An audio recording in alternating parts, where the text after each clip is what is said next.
j'espère que vous allez bien. Moi, ça va. Je suis Flore Laetitia et je vous souhaite la bienvenue sur ma chaîne YouTube.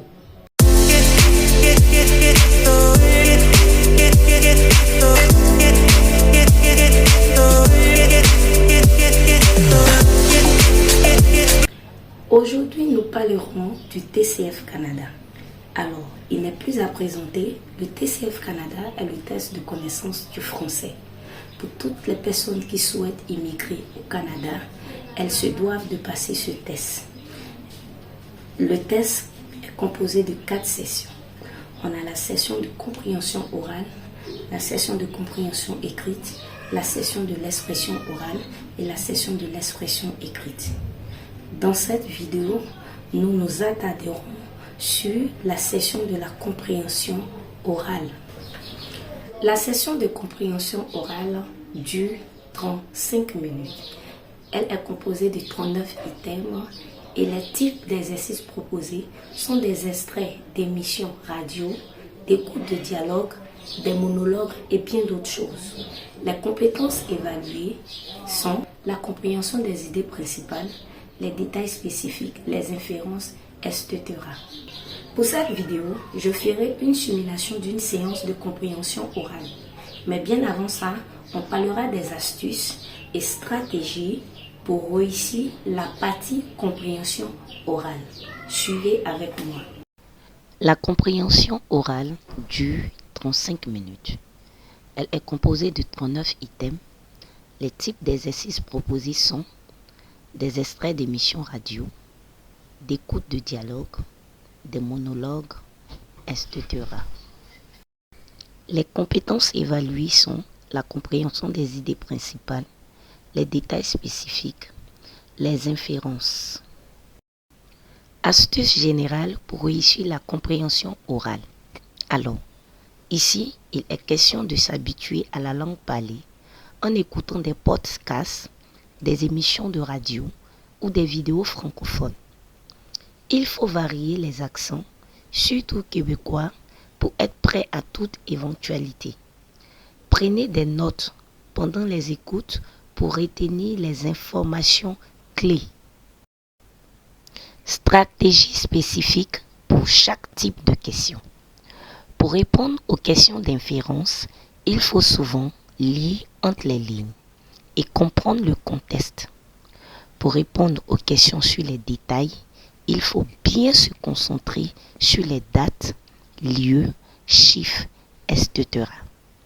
Prêtez attention aux signaux linguistiques, mots de liaison, mots-clés, changement de ton. Conseil pour gérer le stress le jour de l'examen. Certes, ça ne sera pas facile, mais il faut savoir gérer très bien votre temps pendant l'écoute.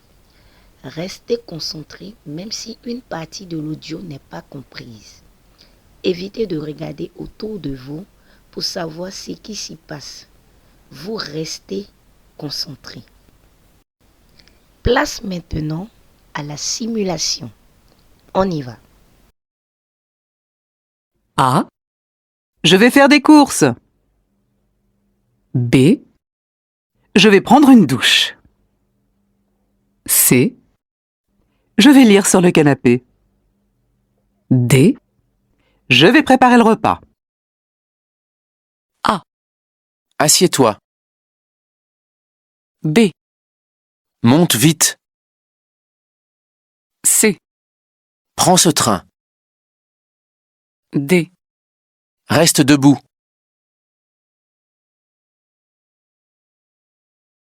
A. Est-ce que tu vas faire tes devoirs? B. Est-ce que tu dois ranger ta chambre? C. Est-ce que tu peux préparer le dîner? D. Est-ce que tu peux mettre la table?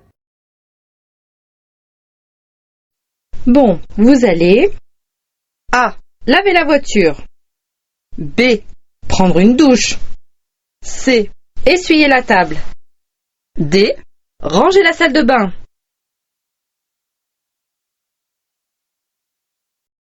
Allô, bonjour, je voudrais parler à Martine, s'il vous plaît. A. Elle va à l'école à 8 heures. B. Elle veut déjeuner avec vous. C. Elle vous embrasse très fort. D. Elle arrive, je vous la passe.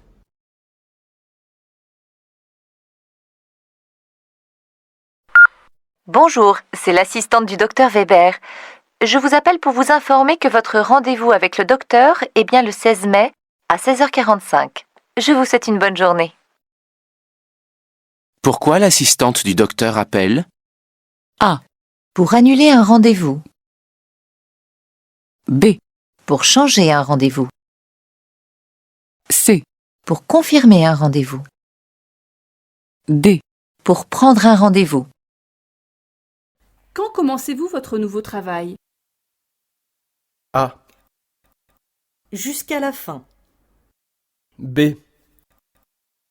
Depuis 3 mois. C. Dans une semaine. D. La prochaine fois. Le matin, tu te lèves tôt? A. Dans un quart d'heure. B. À 6h30. C. Après le petit déjeuner. D. En 20 minutes. Pardon, monsieur, vous savez où je peux trouver un distributeur automatique dans le quartier? A. Combien vous voulez? B. Ah, je n'ai pas de monnaie sur moi. C. Un peu plus loin, au bout de la rue. D. Non, non, mais il n'y a pas de mal.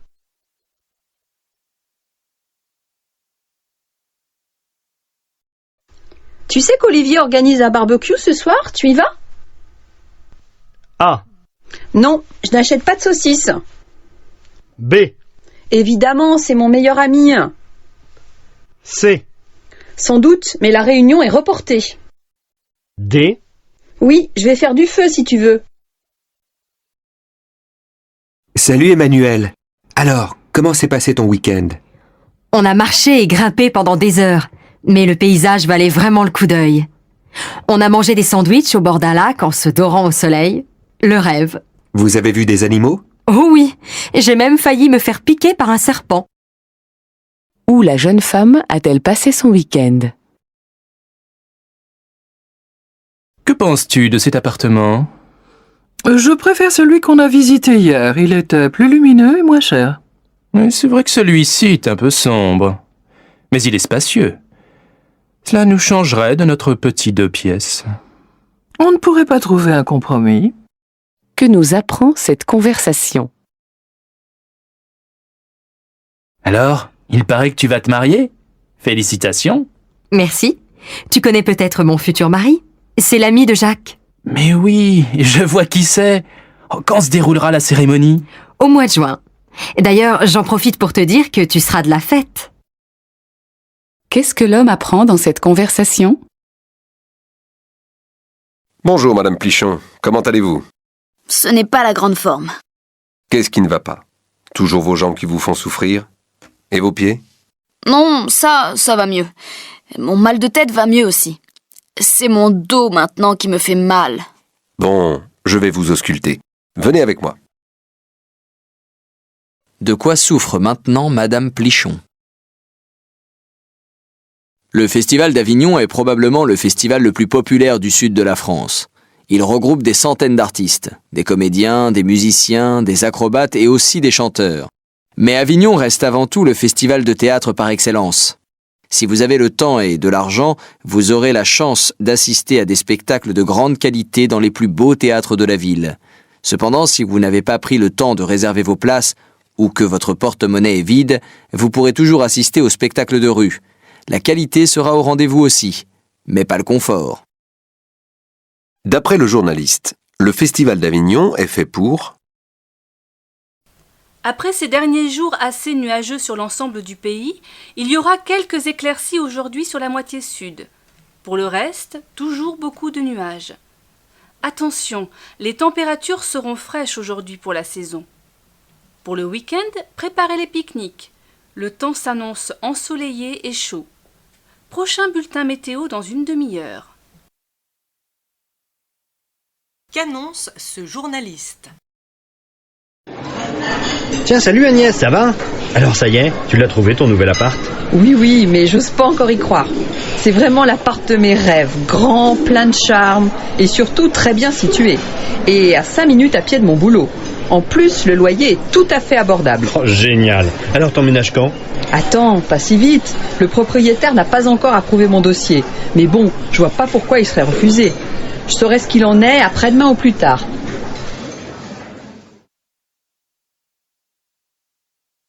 Quel est l'état d'esprit d'Agnès?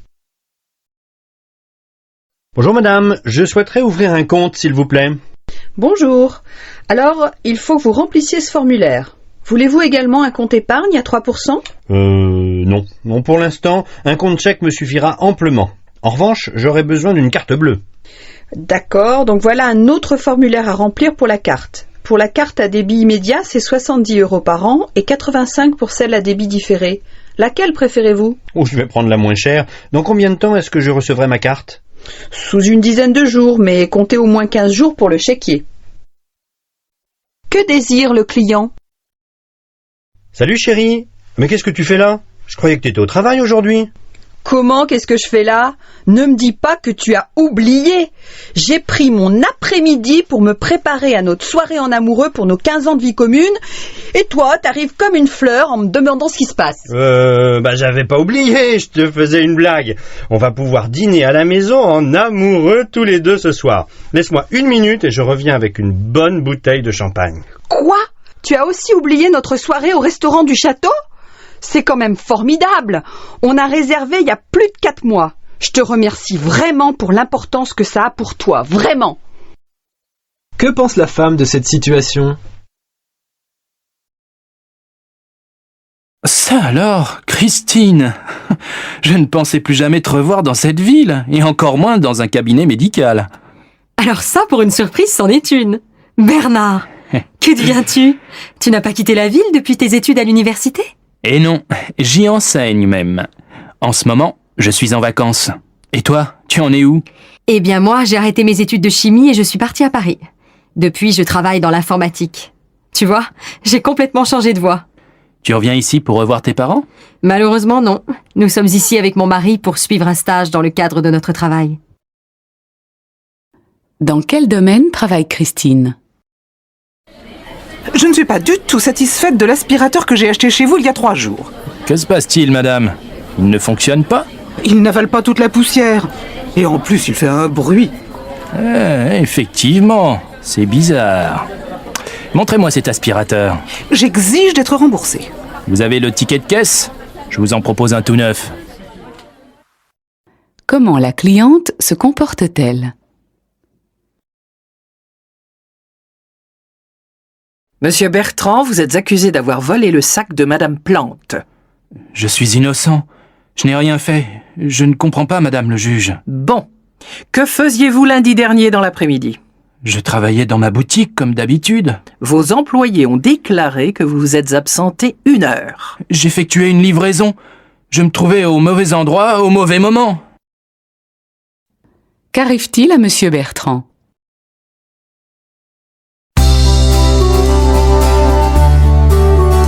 Bonjour et bienvenue dans notre rubrique économie. Nous allons nous intéresser à la recherche d'emploi en temps de crise. Nous sommes avec Paul Thévenot, conseiller à Pôle emploi. Monsieur Thévenot, pourriez-vous nous dire en quoi chercher un emploi en temps de crise diffère de la recherche en temps normal? La crise a changé les habitudes dans la vie professionnelle, les habitudes de consommation, les modes de vie. Dans les entreprises, les stratégies et les organisations changent souvent fortement. Il serait curieux de chercher un emploi de la même façon, indépendamment de la crise et des difficultés que rencontrent les entreprises. Par exemple, en période de prospérité, les entreprises vont chercher des candidats à potentiel, souvent diplômés, et prendront le temps de les former. En période de crise, on cherchera des candidats disponibles sur le champ et opérationnels, en accordant moins d'importance au diplôme ou au potentiel d'évolution à moyen terme. Quand vous présenterez votre expérience, n'hésitez pas à montrer les situations difficiles que vous avez surmontées. On cherchera des profils plus de pompiers, capables d'intervenir dans l'urgence et avec sang-froid. Selon vous, quelle est la meilleure stratégie pour trouver un emploi actuellement dans l'industrie des télécommunications?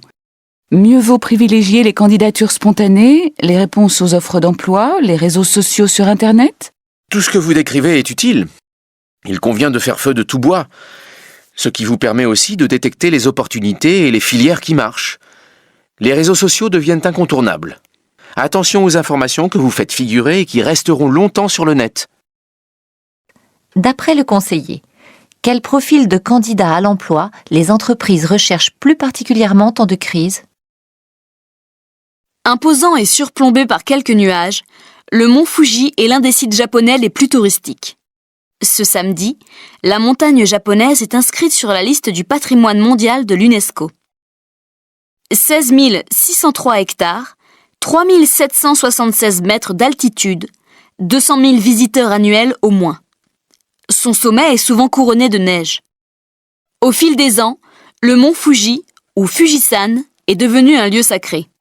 La partie classée par l'UNESCO comprend le sommet de la montagne ainsi que 7 sanctuaires répartis sur les pentes et à son pied, des auberges accueillant les pèlerins et regroupant des sources, une chute d'eau et des forêts.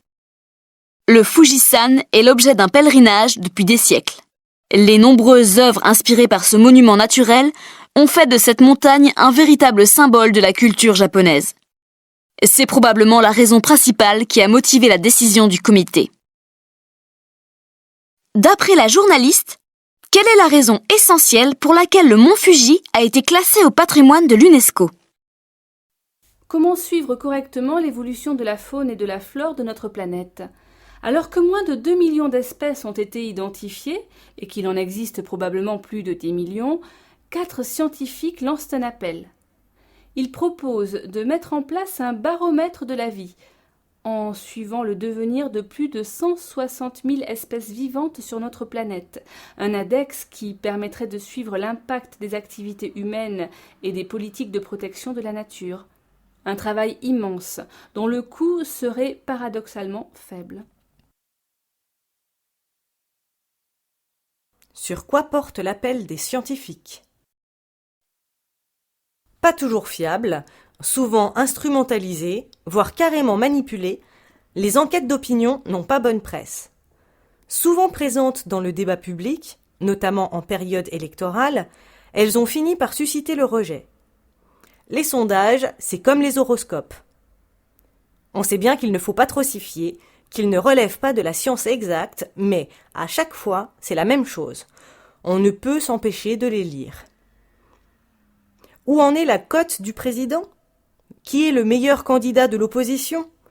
Quelle est la popularité de sélectionneur de l'équipe de football? Difficile d'y échapper. Des sondages, il y en a partout, sur tout et tout le temps.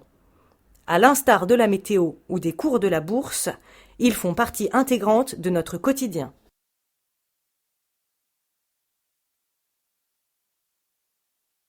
Que constate la personne à propos des sondages? Bonjour monsieur, je recherche un appartement à louer dans le 4e. Qu'est-ce que vous pouvez me proposer? Il vous faut combien de pièces? Au moins un F4 ou F5. 80 mètres carrés minimum. Bien situé, calme, en étage élevé et avec ascenseur. Pas facile à trouver dans ce quartier. J'ai très peu d'annonces, surtout pour cette catégorie de logement. En revanche, à la vente, j'ai plusieurs biens à vous proposer. Ce sont des immeubles neufs où les charges sont réduites. C'est pas exactement ce que je prévoyais, mais on peut creuser la question. C'est où exactement? Oh, vous allez voir, je pense justement à un superbe 5 pièces sur l'île Saint-Louis. C'est au 5e étage, sans vis-à-vis, sur la Seine, avec une vue splendide sur Paris. L'appartement a vraiment beaucoup de cachet.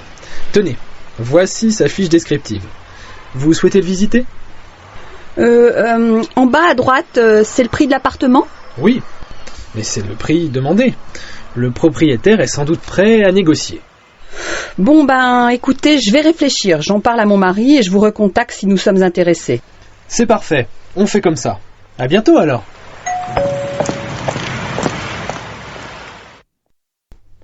Comment se termine l'échange? Alors Karim, qu'est-ce que t'as fait de beau le week-end dernier? Je suis allé à Lyon avec des potes pour voir la fête des Lumières. C'était super génial. Il y avait du monde partout. Ah oui? Et qu'est-ce que vous avez vu? On s'est baladé dans le centre-ville, sur la presqu'île, sur les berges et dans le vieux Lyon. D'ailleurs, les vestiges romains sont super chouettes.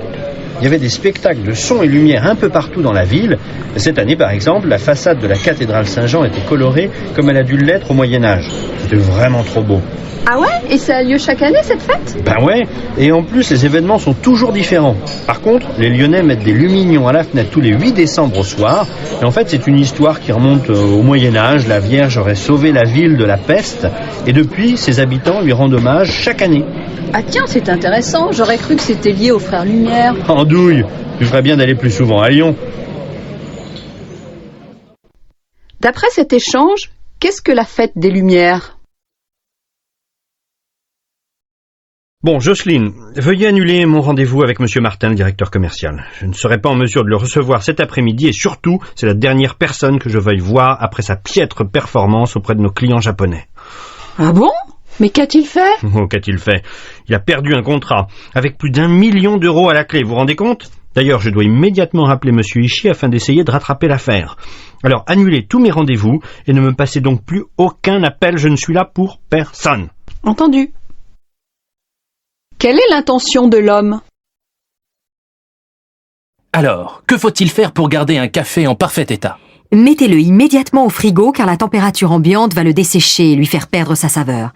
Et surtout, préservez-le dans une boîte hermétique pour qu'il ne prenne pas l'odeur des autres aliments. Qu'est-ce qui différencie le café des supermarchés de celui du torréfacteur? Chez l'industriel, ce sont des cafés plus génériques. Ils mélangent du bon café et du moins bon. Le torréfacteur, lui, vend des cafés de meilleure qualité car il s'attache moins au prix. Le problème dans la torréfaction industrielle, c'est que le café peut être parfois stocké plus de 3 mois sur les plateformes et il ne va plus être aussi bon qu'au départ. Comment réagit le café s'il n'est pas conservé au réfrigérateur? À Paris, capitale de la mode, tout le gratin mondain assiste au défilé de mode des nouvelles collections. Les reportages télévisés livrent au grand public les tendances de la saison prochaine.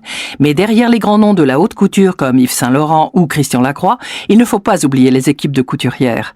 Car chaque vêtement de haute couture est une œuvre d'art qui nécessite un travail artisanal et minutieux. Cependant, les grandes maisons de couture ne sont pas épargnées par la rentabilité financière. Les employés ont donc décidé de se réunir pour se protéger des plans sociaux. On a vu récemment la création d'un syndicat de stylistes. Qu'arrive-t-il aux employés des maisons de haute couture? Interrogé sur la responsabilité de faire se poser un avion dans des conditions météorologiques extrêmes, le ministre canadien des Transports, Jean Lapierre, a estimé que la seule personne qui prend la décision d'atterrir, c'est le pilote. Et par conséquent, lui seul a la responsabilité totale de cette décision-là. Jean Lapierre a également sous-entendu que l'appareil d'Air France aurait tardé à atterrir, ce qui expliquerait sa sortie de piste, avant qu'il ne prenne feu.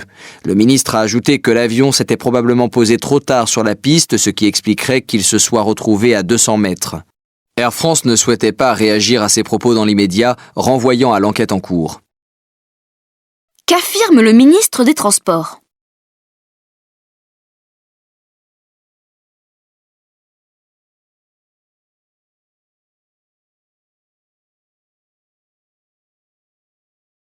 Ce nouvel espace de l'aéroport, initialement construit pour accueillir 14 millions de passagers, est aujourd'hui un vaste chantier de plus de 40 hectares, soit l'équivalent de 3 terrains de football. Ces travaux devraient ainsi permettre de doubler le nombre de voyageurs par jour et permettre de faire face au flux de trafic passager de plus en plus important. Fini donc les voyageurs qui s'entassent dans ces terminaux vieillissants. La première phase de ce vaste programme d'extension et de modernisation de ce site a été lancée il y a 1 an déjà et devrait s'achever d'ici 2 ans. Malheureusement, ce chantier a été vivement critiqué pour les coûts excessifs que les travaux ont engendrés. Certaines collectivités déplorent en effet le gouffre financier qu'il représente et s'inquiètent de la gestion des fonds consacrés à cette modernisation.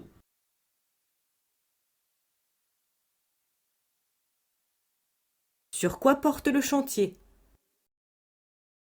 Voilà tout juste 1 an, notre pays sortait d'une vague d'émeutes urbaines sans précédent qui avait embrasé plus d'100 de quartiers sensibles de notre République. Il avait suffi de 2 éléments déclencheurs rapprochés, la visite tumultueuse du ministre de l'Intérieur sur la dalle d'Argenteuil un 23 octobre en soirée, suivie quelques jours après de la mort tragique de 2 adolescents dans un transformateur à Clichy, pour que l'embrasement se généralise, largement relayé par les médias. Qu'est-ce qui est à l'origine des émeutes urbaines dont parle le conférencier ?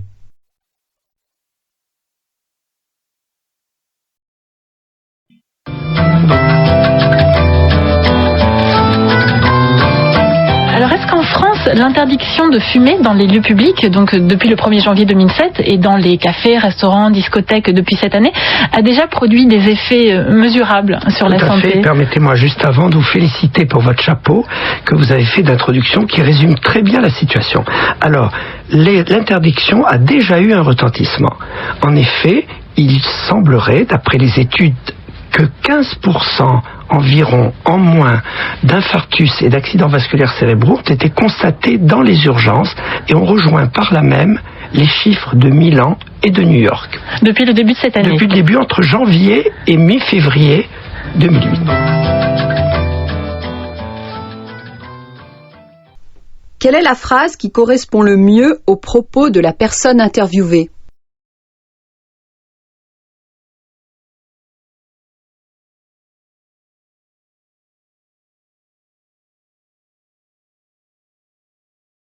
En étudiant l'étrange phénomène des grenouilles à 5 pattes de l'Ouest américain, des chercheurs ont découvert qu'un ver minuscule se glissait sous la peau des batraciens et perturbait le développement de leurs membres.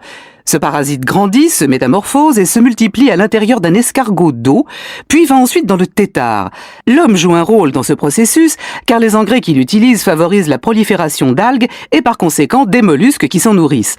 On pense que le ver fait naître cette difformité pour que la grenouille soit plus vulnérable, car il ne peut se reproduire de manière sexuée que dans l'intestin d'un prédateur. Pourquoi le parasite s'introduit-il dans les grenouilles ? Le livre va-t-il disparaître face à l'avancée des nouvelles technologies ? Les pédagogues s'alarment et se plaignent à qui veut l'entendre que les enfants lisent de moins en moins ou plus du tout. Une institutrice à Lyon raconte. Les ordinateurs s'imposent en classe. Alors que le coin bibliothèque se réduit, les crédits destinés à l'achat des logiciels augmentent. Le sociologue Gérard Robert n'est pas du même avis. À chaque apparition d'un nouveau média, on craint pour l'avenir du livre. Avant, c'était la presse, puis la télévision, aujourd'hui Internet. Il n'y a pas à s'inquiéter pour les jeunes lecteurs, surtout quand on constate le succès du salon de l'édition pour la jeunesse. Quelle est la réaction des pédagogues vis-à-vis des pratiques de lecture des enfants ? L'enlèvement des voitures sur les territoires de Bruxelles-Ville sera organisé, à partir de mai 2006, par les pouvoirs publics. Trop de plaintes seraient déposées à l'encontre du système actuel géré par les sociétés de dépannage. Il ressort des très nombreuses plaintes que nous recevons qu'une réforme du système s'impose, a expliqué M. Freddy Tillmans, le bourgmestre de la ville de Bruxelles. Ces plaintes concernent, entre autres, le non-respect des tarifs. Certains d'entre eux ne correspondent pas au prix mentionné dans le cahier des charges, les délais d'attente trop longs avant le dépannage, ce qui pose le problème du maintien de l'ordre public, ou encore l'abus du droit de rétention de la part des concessionnaires. Dans ce contexte, la ville de Bruxelles propose de modifier le contenu du marché attribué aux sociétés de dépannage dans le sens d'une plus grande transparence des flux financiers. Notre objectif, c'est que la gestion de l'espace public soit aux mains des pouvoirs publics afin qu'un contrôle formel puisse s'exercer sur ce qui se passe, a encore indiqué le bourgmestre de la ville. À quoi est due la polémique sur l'enlèvement des voitures à Bruxelles ?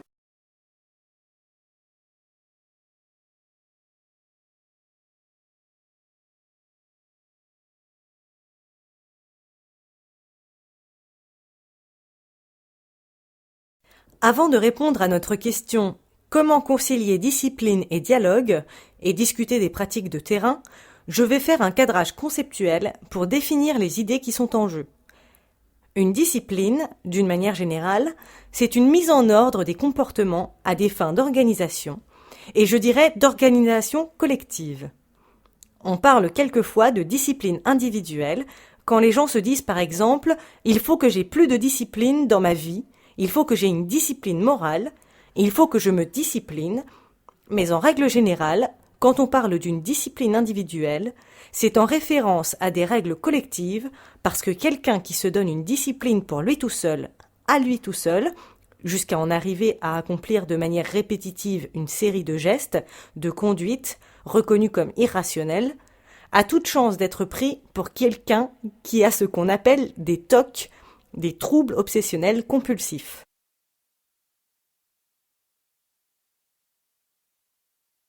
Comment une personne s'imposant une discipline individuelle risque-t-elle d'être perçue? Le résultat obtenu après la simulation. Après cette simulation, il faut savoir que c'est à force de pratiquer régulièrement ces activités que on pourra réussir la partie compréhension orale et les autres sections. Ne vous découragez surtout pas et je vous invite à partager vos réponses.